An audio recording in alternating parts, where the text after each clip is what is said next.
السلام عليكم. اليوم الغدا مالتنا كوبة جريش حمراء راح اسويها 500 غرام جريش. عجنته وكملته، اخر عجنه راح اخليها شويه كمون. هذا اللحم كاري بهارات كوبة وكمون الحشو مالته. بالنسبه لمالتي صدر دجاج، بصل وكرفس وكاري وكمون نفس الشيء مال الكوبة. راح اسوي تشريب احمر، حمست البصل احمس المعجون اخلي مي.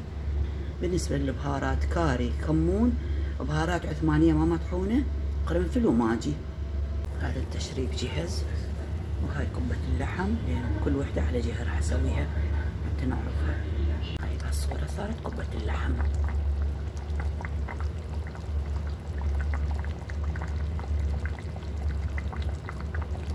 هاي كبة صدر دجاج بهالصورة سويتها حتى تختلف عن ديشة مالت اللحم.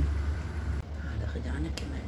هاي كبتنا، هاي كبة صدر الدجاج وهاي كبة اللحم.